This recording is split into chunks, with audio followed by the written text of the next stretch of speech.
इस वीडियो में हम आपको बताने वाले हैं क्लास 8 क्लास का बिहार बोर्ड का ये इंग्लिश बुक है, अंग्रेजी बुक है और आपका ये चैप्टर नंबर 1 जिसका नाम है आई वंडर, जिसका अर्थ होता है मैं चकित हूँ या मुझे आश्चर्य है। ठीक है, आपको इस वीडियो में हम पूरा अर्थ समझाएंगे इंग्लिश का, उसके बाद इसका प्रश्न उत्तर बताने वाले हैं। तो चलिए शुरू करते हैं। देखिए, जिस शीर्षक का नाम है आई वंडर, जिसका मतलब होता है मैं आश्चर्य में हूँ या मुझे आश्चर्य है। अब कविता आपका शुरू होता है I wonder why the grass is green. अब देखिए, I wonder why the grass is green. Wonder means होता है आश्चर्य या चकित होना, वाई मतलब क्यों, ग्रास मीन्स घास, ग्रीन मीन्स हरा। अब इसका अर्थ होगा कि मैं चकित हूं घास क्यों हरी है या मुझे आश्चर्य है कि घास क्यों हरी है। अब बात तो सही है, आश्चर्य की बात है। अगला है and Y the wind is never scene. अब वाइंड मीन्स होता है हवा, नेवर मीन्स कभी नहीं है, सीन मतलब दिखना।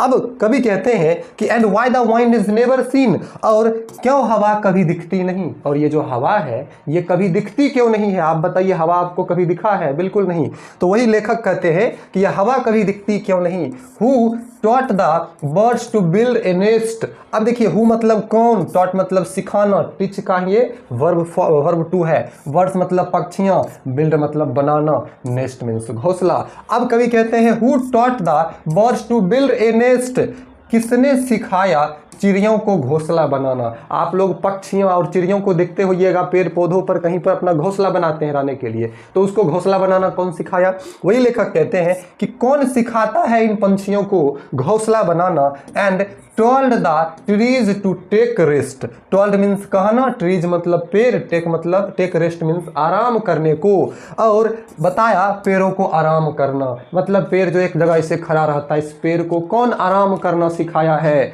ये है कौन जो पेड़ों को आराम करना सिखाया है। चलिए आगे बढ़ते हैं। आप लोग वीडियो को लाइक कर दीजिए। चलिए, आपका अगला स्टेंजा है o when the moon is not quite round. अब कहते हैं अरे ओ व्हेन मतलब जब, मून मतलब चंद्रमा, क्वाइट राउंड मतलब पूरा गोल। जैसे आप लोग देखते होइएगा चंद्रमा को आप लोग देखते होइएगा तो चंद्रमा हमेशा इस प्रकार से गोल रहता है, इस प्रकार से चंद्रमा गोल रहता है नहीं, कभी आधा कभी हसवा की तरह अलग अलग आकृति में होती है। तो वही कभी कहते हैं कि अरे जब चांद बिल्कुल गोल नहीं होता, मतलब जब चांद बिल्कुल गोल नहीं होता, आधा होता है या कई टुकड़ों में होता है। Where can the missing bit be found. Where मतलब कहाँ, मिसिंग मतलब वो खोया हुआ, गायब हुआ, बिट मतलब टुकड़ा, बी फाउंड मतलब पाना। अरे वह खोया हुआ हिस्सा कहाँ पाया जा सकता है, या वह जो चांद का जो टुकड़ा है वो मिलेगा कहाँ। ठीक है, Where can the missing bit be found। देखिए, when the moon is not quite round, where can the missing bit be found। अरे जब चंद्रमा पूर्णतः गोल नहीं होता है तो उसका खोया हुआ जो गायब हुआ टुकड़ा रहता है वो मिलेगा कहाँ। ठीक है, आगे बढ़िए। Who lights the stars when they blow out। blow out मतलब होता है बुझ जाना, जैसे ये बल्ब जल रही है बुझ गई। ठीक है, Who मतलब कौन, लाइट्स मतलब प्रकाश देना, स्टार्स मीन्स तारे। अब देखिए, कौन जलाता है तारों को जब वे बुझ जाते हैं। आसमान में जो तारे टिमटिमाते हैं जब वो बुझ जाते हैं तो कौन स्विच ऑन करके उस तारे को जलाते हैं, क्योंकि हमको घर में बल्ब जलाना होता है तो स्विच ऑन ऑफ करना पड़ता है। तो वही लेखक कहते हैं कि कौन इस तारे का स्विच ऑन करता है जब ये बुझ जाते हैं आसमान में। ठीक है, and makes the lighting flash about.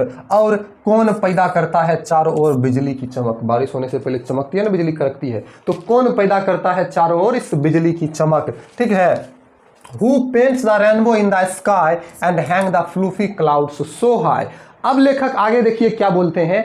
अब लेखक आगे बोलते हैं Who paints the rainbow in the sky। आप लोग इंद्रधनुष देखे होइएगा। Who मतलब कौन, पेंट्स मतलब रंगना, कलर करना, रेनबो मीन्स इंद्रधनुष, और स्काई मीन्स तो आपको पता ही है। ठीक है, Who paints the rainbow in the sky।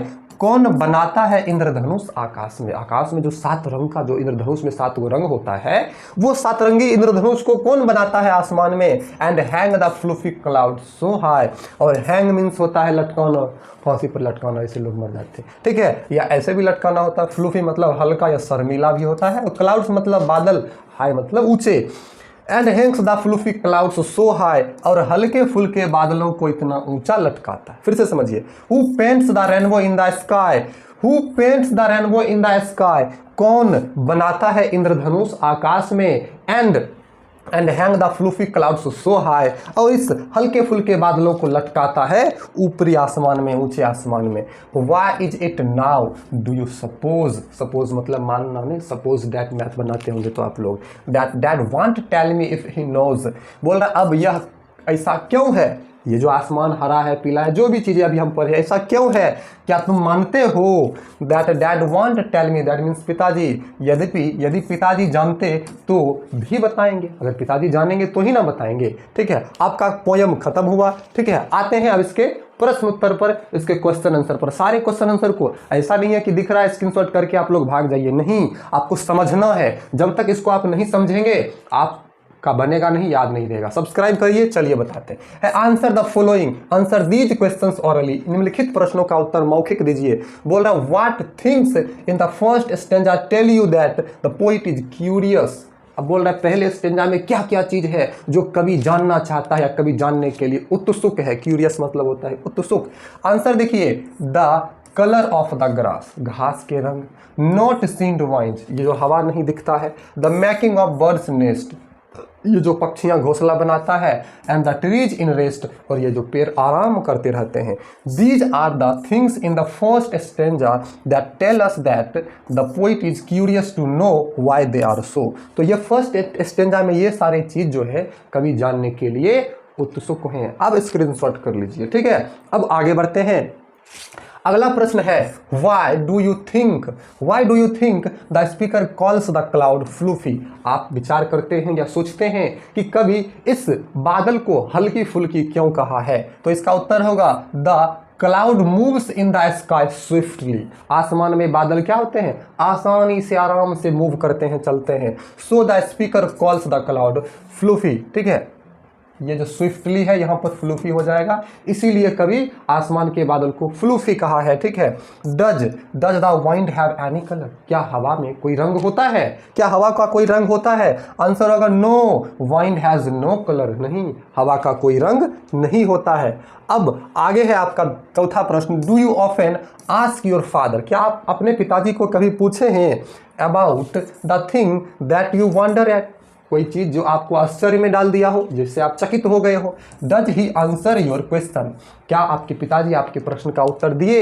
If he doesn't, अगर नहीं, what do you do to satisfy your curiosity, तो आप अपनी उत्सुकता को सेटिस्फाई करने के लिए, संतुष्ट करने के लिए आपने क्या किया।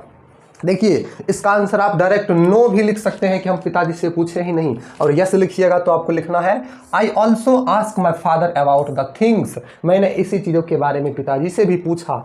आई वंडर एट, जिससे मुझे आश्चर्य था। My father answer my questions, मेरे पिताजी ने मेरे प्रश्नों का जवाब दिए। इफ़ ही डजंट नो, अगर उन्हें नहीं पता हो, सम क्वेश्चंस आंसर, कुछ प्रश्नों का उत्तर उन्हें नहीं पता है या था, he tells me to ask it from others, तो मेरे पिताजी ने कहा मुझसे कि इस प्रश्न का जवाब किसी और से पूछ लीजिए। टू सेटिस्फाई माई क्यूरियोसिटी, मेरी उत्सुकता को संतुष्ट करने के लिए। I ask such questions from my teachers and other elderly person, तो मैं इसी प्रकार के कुछ प्रश्नों को अपने शिक्षक और अपने से कुछ बड़े लोगों से पूछा। चलिए अब इसका स्क्रीनशॉट कर लीजिए। ठीक है, आगे बढ़ते हैं।